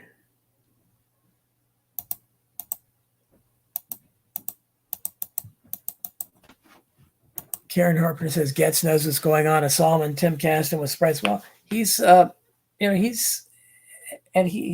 tried to set him up and smear him with an underage thing, and they know now that he has proof supposedly that somebody was trying to was trying to bribe him, and they know that, but they still trot that out there because again, these guys are not perfect, but Matt Gaetz, Marjorie Taylor Greene, Thomas Massey, these are probably Louis Gohmert. These are probably the best that you have. It may not be much, but that's the best you got. John Bascalone says Flight 007 was not just Soviet airspace, it was over Soviet territory, completely different situation than the deliberate false flag attack by Israeli Defense Force of the USS Liberty. And as we know, that was covered up. T. Jordan says, thanks. Yeah, please, because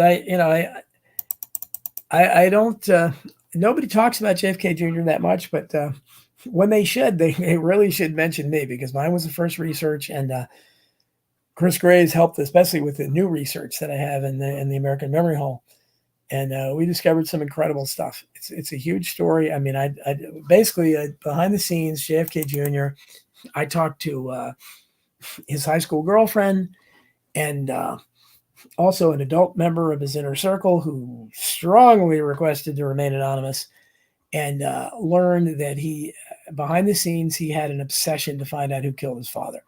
He was reading the same books I was. He was reading, the conspiracy books. And if I had written mine back then, he might have read mine. And so he was, interested in it, but he kept it private. I think it was a source of conflict, especially with his sister Caroline, who has not been a profile in courage on this kind of issue. And the rest of his family, you see with Bobby Kennedy Jr. now, belatedly getting into this. I don't know. That's why if I ever met RFK Jr., I would try to show him the evidence about his cousin. And if he knows that, but he has hidden history. I know that. I know he has hidden history at least. I don't know if he has any of my other books because his primary publisher is my primary publisher, Skyhorse. And Skyhorse sends books to people like him and Oliver Stone and Jesse Ventura and Roger Stone. And maybe not Woody Allen. They publish Woody Allen too, but they send books to the biggest names that may be trying to get a blurb or something. And so I can't believe he didn't at least look through hidden history, considering it's about so much about his family. But we have lots of common friends, including Dr. Sherry Tenpenny, who's I would love to be able to hook up with RFK Jr. through her. But at this point, I don't know, because I did an interview with him now. It'd be hard for me, and I know people would probably say that I'm a sellout if I didn't mention the Israel thing. I don't know how I can not mention that issue. I mean, I probably could, because I have great respect for him otherwise. So maybe, and I don't like to be confrontational. I mean, I'm not being paid. If I was on AM or FM radio, I was being paid a lot, then I would probably get confrontational when it was necessary in interviews. But although I don't like it, I've never liked it. But I think there's a way to do it politely. Let's see what else we have here. Harlan says he didn't look like we can recover. Well, it's, I don't think it's necessarily that we can't recover from Trump. The Trumpenstein Project did destroy any notion of a third party candidacy. It was designed to tap into the populism that's out there, along with what Bernie Sanders are doing, and twist it into partisan purposes so that you had the Bernie populists just stood firm in the Democratic Party and are, supporting odious, cretins like Joe Biden. And in the Republican Party, it was to get them to stand behind Trump regardless. No matter what Trump did, I mean, he's promoting the vaccine, he's bragging about creating it. And even though they know it's a disaster, they're still supporting him because they don't see anybody else. And maybe there is anybody else. I mean, I said at the time he was our last hope, and I think he really is. Sam Bodystreet said JFK Jr. loves him, the small hats, coward to not. Oh, no, you're talking about, I think you mean RFK Jr. Yes, he's, yeah, okay, he says it now, yeah. Sam Bodystreet, I guess he's still, I don't know if he's being sarcastic or not, saying he supports Trump. I don't know.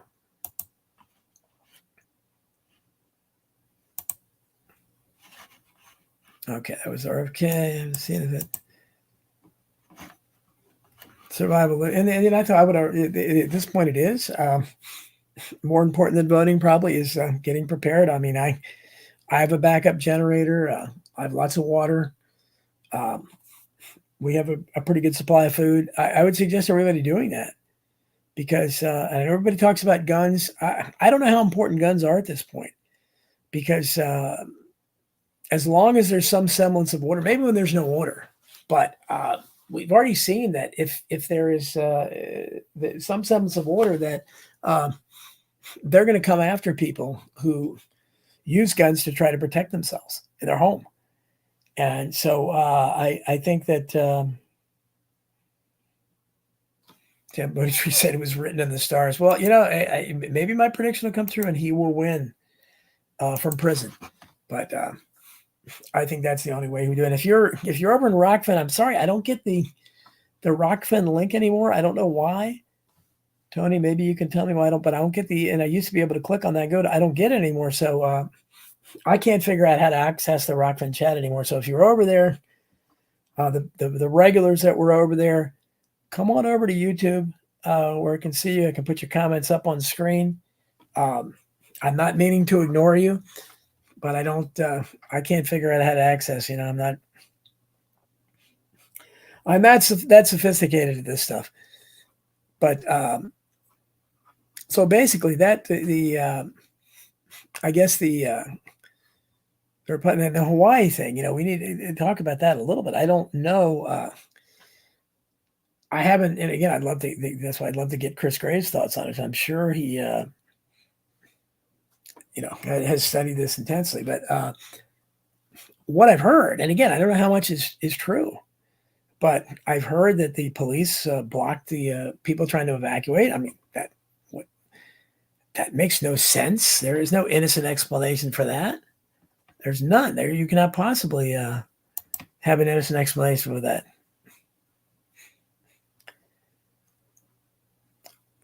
White Wolf says I have no hope. Maryland. Well, I'm not in Maryland, actually, White Wolf. I'm in Virginia, so maybe I have a little hope. I'm in Northern Virginia, but I am right there. I'm right next to D.C. The metropolitan area, as they call it.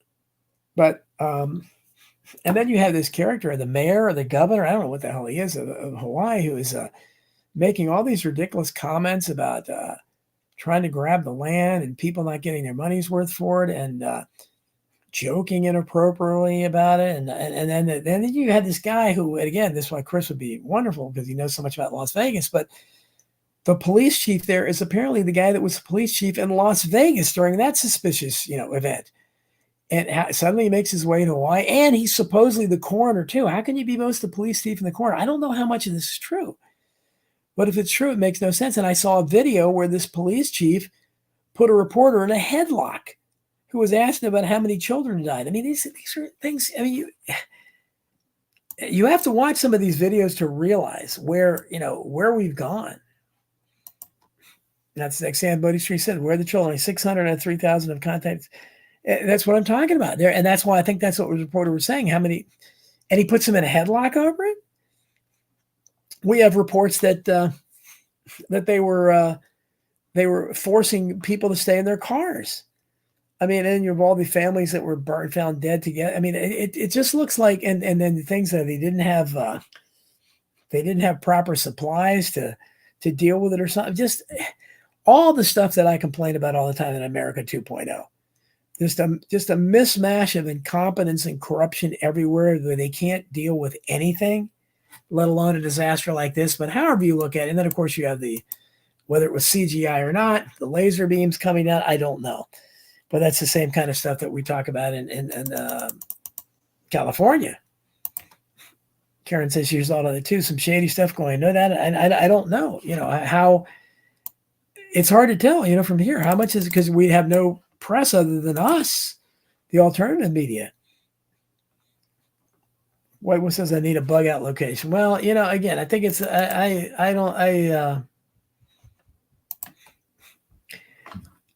have trust again. I don't know if it will get to the Mad Max Beyond Thunderdome situation. I don't know. Christina Aiden, good to see you here. I don't recognize your name. She lives on a spring-fed lake and she still has water. Yeah, that's good. Hopes they poison. I hope not too, but certainly don't trust them to do anything. Douglas Grosh says billions to Israel and Ukrainian Jewish billionaires. $7 Hawaiian citizens. Absolutely. But again, this is even before Hawaii. We knew they were giving this kind of money. I mean, look at one of the most ridiculous of these absurd, stupid party rhino candidates, Mike Pence. Anybody would vote for this guy? And when Tucker questioned about Ukrainian aid, he says, "That's not my concern." He said he wasn't as concerned about what was going on in America with the cities crumbling and people suffering here. Wow. Christina says she's reluctantly here. I prefer. Well, I don't want to force anybody to come. I'm just saying I can't figure. And I've got to talk to Billy and Tony about being able to get me back on. I know it's a way. I just forget how to sign in, and but I used to automatically get the link, and then I would just click on the link. Let me see. Nope, I didn't get it today again either. I get the YouTube link, but and it's just because we get so many commentators in YouTube, it's easier to keep up here, and I can put them on the screen and so forth. Hackaway says there are thousands of kids missing in the Ukraine and women. It's been a gravy train. Supposedly, pure Hawaiians are among the most valued of all trafficked humans. I didn't know that. Well, who knows what's valued in trafficking. White Wolf says the DC area will definitely go to Mad Max long before most of. Well, probably could be. I don't know. Karen says new school shut down in Texas due to COVID, according to Alex. And that's the. I'll talk a little bit about Masking the Truth. I had a distressing conversation with a guest host on Coast to Coast this week because I've been trying to get on there to have Masking the Truth. My book discussed, because I've been on there probably a dozen times. All my other books I've been on to discuss, and it really triggers sales. It really puts it in. That's what really helped Hidden History. It got on there really early. I had a double whammy back in Hidden History first came out. I was on back-to-back InfoWars and Coast to Coast, and man, it never looked back. I'm convinced that's why it was so successful. But and I know people would love this story, but because no one else is talking about this, but they're afraid of it. And he told me, he says, "Yeah, I really wanted to have you on, but George Norrie had a meeting this week with all the guest hosts, and he told them no more COVID stories." Really? So, but maybe they'll relent if they do the lockdown again and all this nonsense comes back and there's more opposition. I hope they realize that then my book will be more timely than ever at that point.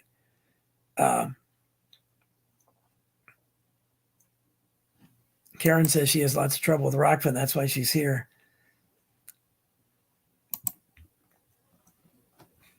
Oh, Chris is in the middle of his last Mad episode. Okay. A tribute to... That's right. I read you were doing that. Back to the Future. Okay. I'm sorry, Chris. I forgot you... well, you were in my chat room, so I was thinking, I don't know, you were available. But he... and I'm a big fan of the Back to the Future, especially the first one as well. And as I explained, it's because back in the day, when Family Ties was on and then Back to the Future, everybody... That's who I got all the time. Everybody said that I look like Michael J. Fox. So... obviously, I had an interest in him. You know, somebody tells you look like somebody, then you're going to probably become a fan. So I liked him. He had a little bit of my personality, too, back then. And so I liked, and it's certainly sad to see what's happened to Michael J. Fox with the Parkinson's and everything. And good little actor. Good looking fella, too, I must say. But what was I saying? But so after Coast to Coast, tell me, and combined with everything else now, the libraries, maybe they'll start to fall, and I appreciate everybody doing it today. I found out Baltimore County is adding it at Masking the Truth. And before that, the only library I know of was Washington County, Oregon. But, you know, people have tried to get it in lots of libraries. My publicist has, and they have put up a united front against it. So please try to break the algorithm, suggest there, because that's how we can get it out there, really get it in the libraries, because this is a book controversial enough, and it's talking about stuff that others aren't talking about, that it could spread by word of mouth. And it's still, the Amazon ranking is still pretty decent, considering I was not on Coast to Coast. Usually I relied on that to get it jump-started. And so and also because I told so many people to buy it through Lulu. So it's not even the primary place, I don't think, where they're buying it. So it's very... you know, I'm not displeased with it, but it's when they put up all these impediments to it, when they block it from Google Books, so they block it from a WorldCat search and World, you can't even find the copy of the Library of Congress. So things they haven't done to anything else. They if you go to like my authors page on Amazon, they don't include that book. It's not. I mean, it's there, but if they don't include that book, on Apple Books, they have the ebook listed for $999. Just games like that. They're shadow banning it like they did my other books. So, Sam Bodhi's Tree, I imagine it's quite frustrating. It is, and it's because again, it's part of like the shadow ban with anything else. I mean, I have a big enough following on Facebook now, and I should on Twitter, but they didn't keep taking followers away from me. That I could get a lot more word out. I mean, my Substack is growing, and I really appreciate the people who are there. I'm getting more paid subscribers, and I certainly appreciate them. Although everything I offer there is free. But you know, so if you want to support me, first become a subscriber at Substack, DonaldJeffries.substack.com. I Protest is the name of it, just like this show. But that's the only place I can promote anything reliably. I you know, today on Facebook, even today, I was hearing from people that, you know, I always go on there on Mondays and say it's Monday again, so I'll be back on Jeff Rentz tonight at 9 p.m.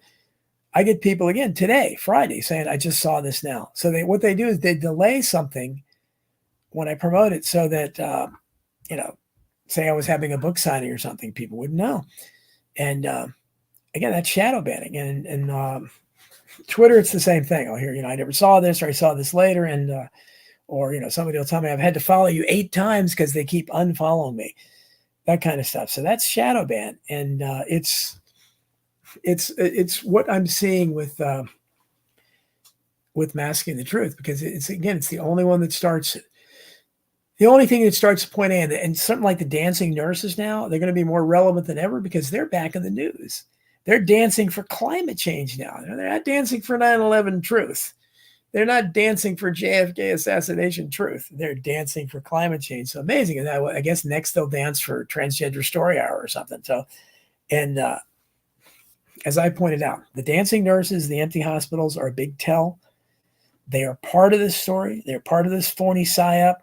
In fact, they reveal it a lot more than some of the other stuff does, because I worked in a hospital for years, and under no circumstances would they ever allow some kind of choreographed production like that with the nursing staff to, first of all, where would it take place? You don't have like an auditorium there. Where was this going on? But nobody questions it, and maybe they will now. Kat says, have a safe weekend. That is a week away, but you too. Let's see. I don't know. Chris Grays. Chris and White Wolf are going back and forth, but Chris is is one of the great researchers. Like I said, I'm very, very blessed to have him along with Peter Sikash, two really great researchers, and they've helped me out a lot because it's not easy now anymore. Since I wrote the original hit, I mean, I did all the research, pretty much almost all of it on my own in the first few books, and but it was easier then. It was much easier because they hadn't started, rigged the algorithms on Google and the other search engines yet. And so back then, if I wanted something, I just typed in whatever I wanted, and it would lead me to a mainstream source. It's that's not possible now, and it's only through the efforts of Chris and Peter that I get a lot of this information. Kat says, I need to do a really hard-hitting segment by segment interview about your book to hook people, and too many people are sick and tired of even the word mass.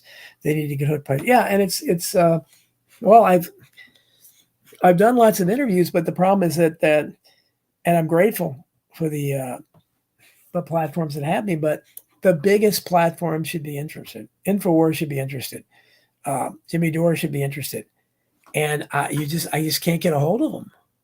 And that's one of the problems. They're as disinterested as the libraries are. Harlan Stonewall says, good night, good shows. You're going to catch the rest of the Back to the Future show? Oh, please do. Go over to Chris Grays. Check him out. He's probably doing a better job than me anyhow. James Marshall said that's why Jones gets sued in oblivion. The narrative isn't real. Jones is real, but he for whatever he is, whether he's disinfo or not, he's symbolically representing all of us, just like Trump does. And the message is that the state can do this now. We can bring you to trial for questioning Sandy Hook or any other event and charge you with harassment. As if it just, nonsense. It eats away at free speech, but, we barely have any free speech at this point. LB says, do you say you're going to be on Rents again tonight? No. I was talking about Monday's tweet. I just got, no, LB, I'm out every Monday. No, not tonight. And tonight, I believe John Barber's on. So, you don't want to miss that. That's that's as good as it gets. John Rents gives me a regular platform, and he gives John Barber, and he has for years when nobody else was giving John Barber a platform. He was. So very, very good stuff.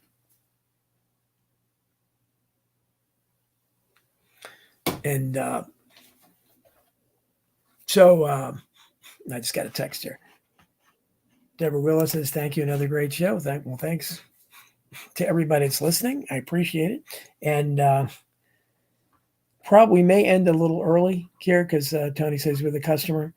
But I'm running out of things to talk about here, but I just would please, if you want to support me without any money, subscribe to me on Substack and suggest my book, Masking the Truth. All my books, really, but Masking the Truth especially. Suggest it to your public library. Suggest it to your college library of your alma mater if you went to college. And